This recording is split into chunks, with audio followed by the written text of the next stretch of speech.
Imagine being a military engineer, walking into a secured hangar, expecting to inspect damaged enemy equipment, and instead finding one of the most advanced rocket systems on Earth sitting there almost untouched. Now imagine opening it up, running diagnostics, and realizing you're not just behind your enemy, you're behind an entire generation of warfare. That is the story that started circulating after reports claimed Russian forces captured an American HIMARS system in Ukraine. Some say the engineers were stunned. Others say they were devastated. One dramatic quote even made the rounds, allegedly from a Russian general. "We are not fighting Ukraine. We are fighting the future, and we already lost."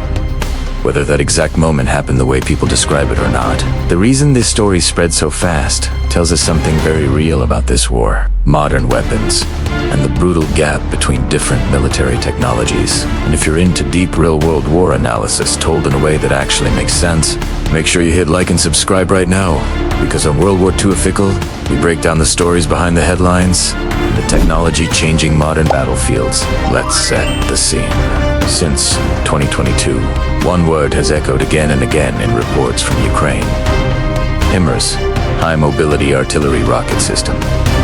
It doesn't look massive or intimidating at first glance. It's basically a truck with a box launcher on the back. But that simple design hides something that has completely changed how Ukraine fights. Instead of firing dozens of inaccurate rockets, like old Soviet systems, HIMARS fires a small number of precision-guided rockets that can hit targets tens of miles away with shocking accuracy. Ammo depots, command posts, bridges, supply hubs. Places Russia once thought were safe, far behind the front lines, suddenly became targets. Now think about this from the Russian side. For years, Russian military doctrine leaned heavily on massed artillery, big guns, huge volumes of fire, saturation, bombardment. Accuracy mattered less when you could just blanket an area. But HIMARS flipped that logic upside down. Ukraine didn't need to match shell for shell. They just needed to hit the right target at the right time. One rocket into a key ammo depot could destroy thousands of artillery shells before they were fired. One strike on a command center could throw an entire sector into confusion. So when stories appeared, claiming that Russian troops had managed to capture a HIMARS system intact in 2023, people immediately understood why that would be a huge deal. Engineers love nothing more than getting their hands on enemy tech. During the Cold War, both sides constantly tried to steal, study, and copy each other's equipment. A captured system can reveal secrets about guidance, communication, materials, software, and electronic warfare protection. Even if you can't copy it exactly, you can learn how to defend against it. According to the circulating story, Russian specialists carefully examined the electronics inside the launcher. They looked at the targeting systems, the onboard computers, and the way the system connects with satellites and external data sources. And the narrative says they came to a painful conclusion. This wasn't just a slightly better version of what they had. It was on a different level, decades ahead in some areas. Again, we have to be careful. Open, verified evidence about a captured HIMARS is extremely limited, and in wartime, both sides push stories for morale and propaganda. But here's the key point. The technological gap the story describes is not pure fantasy. It reflects a real difference in how different militaries have invested in warfare. Modern Western systems like HIMARS are built around networks and data. The launcher itself is only part of the weapon. The real power comes from integration. Satellites provide positioning, drones provide real-time surveillance, secure digital networks pass coordinates from a drone operator to a command post to a launcher crew in minutes. The rocket doesn't just fly in a rough direction, it constantly corrects its path using guidance systems, so it lands extremely close to the intended point. That kind of precision requires advanced sensors, hardened electronics, anti-jam technology, and very sophisticated software. On the other hand, much of Russia's legacy equipment was designed in a different era, under different assumptions. Soviet doctrine expected large-scale war in Europe, with huge formations, lots of jamming, and even the possibility of nuclear conflict. Systems were built to be rugged, simple, and mass-producible. Precision was improving, but it was not the core focus the way it became in Western militaries after the 1991 Gulf War showed the power of precision-guided weapons. So when analysts say Russia is struggling against systems like HIMARS, they're not just talking about one rocket launcher. They're talking about an entire ecosystem of technology and doctrine. Precision versus mass, networks versus more centralized command, software-heavy systems versus hardware-heavy legacy gear. That's why the quote attributed to that unnamed general about fighting the future resonates with so many people. Even if the quote itself can't be confirmed, the feeling behind it matches what many military experts have been saying. Ukraine, with Western support, is using tools designed for 21st century warfare against an army that still relies heavily on 20th century methods. And here's where it gets even more interesting. Capturing a system like HIMARS, if it happened in usable condition, wouldn't magically let Russia copy it overnight. Modern weapons are not just metal and wires. A huge part of their power is in encrypted software, secure communication protocols, and integration with systems that are not physically inside the launcher. Even if engineers open it up and understand the hardware, reproducing the same level of microelectronics, guidance, chips, and secure networks is a massive industrial challenge.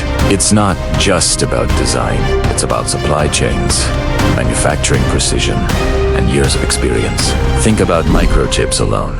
Advanced military-grade chips often rely on global supply chains and extremely high-end fabrication plants.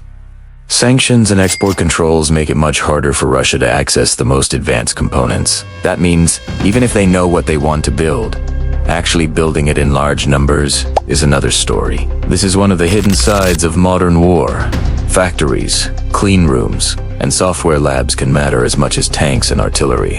At the same time, Russia hasn't just stood still.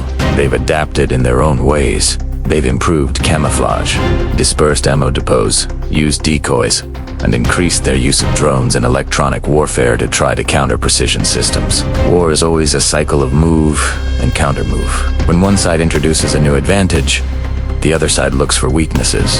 HIMARS is powerful, but it's not magic. It depends on good intelligence, steady supplies of rockets, and protection from enemy drones and missiles. Still, the psychological effect of weapons like HIMARS is huge. Soldiers on the ground start to feel like nowhere is safe. Commanders have to think twice before concentrating forces or supplies in one place. Logistics becomes more complicated. Everything slows down.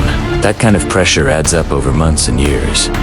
Wars are not only fought with bullets and rockets, they're fought with morale, fear, and uncertainty. The viral story about Russian engineers being shocked by captured Western tech also plays into a bigger information war. Both sides want to shape how soldiers and civilians see the conflict. Stories that show your enemy is weak or outdated can boost your own morale. Stories that show your own side as technologically superior can encourage more support from allies. At the same time, stories that suggest your side is facing overwhelming odds can be used to ask for more aid or to explain setbacks. That's why it's important to look at these dramatic claims with a clear head, even when they sound believable. But here's the thing. Even when specific details are uncertain, the larger trend is visible. Modern battlefields are becoming more about sensors, data, and precision than sheer volume of fire. Drones spot targets.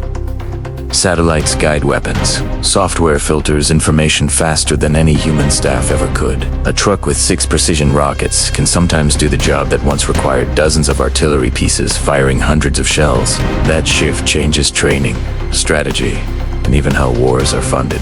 For Ukraine, HIMARS became a symbol of hope at a time when they badly needed one. Videos of accurate strikes on ammo depots and bridges spread quickly online. Each successful hit showed that Russia's size and stockpiles did not make them untouchable.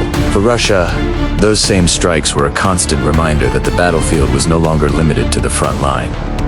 Depth no longer guaranteed safety. So when you hear that line, "We are fighting the future," think about what it really means. It's not just about one rocket system. It's about a shift from industrial age warfare to information age warfare. From armies that rely mainly on numbers and firepower, to armies that rely on networks, data, and precision. And that shift doesn't happen overnight. It takes decades of investment, training, and technological development. In the end, wars are decided by many factors. Manpower, leadership, morale, industry, alliances, and yes, technology. No single weapon wins a war by itself, but certain systems can expose weaknesses and force changes. HIMARS did that in Ukraine. It forced Russia to adapt, to spread out, to hide more, to move ammo farther from the front, and to rethink how safe their rear areas really were. As this war continues, both sides will keep learning. New drones, new countermeasures, new tactics will appear. What seems cutting edge today may look outdated in 10 years. That's the constant race of military technology. And stories about captured equipment, shocked engineers, and dramatic quotes will keep popping up. Because they capture something people instinctively understand in modern war, falling behind technologically can be just as dangerous as losing ground on the map. If this breakdown helped you see the bigger picture behind the headlines, drop a comment and tell me what other weapon systems or battlefield stories you want us to dig into next. Sharing this video also really helps the channel reach more people who are curious about how modern wars are actually fought. Thanks for watching World War II Official, and I'll see you in the next one.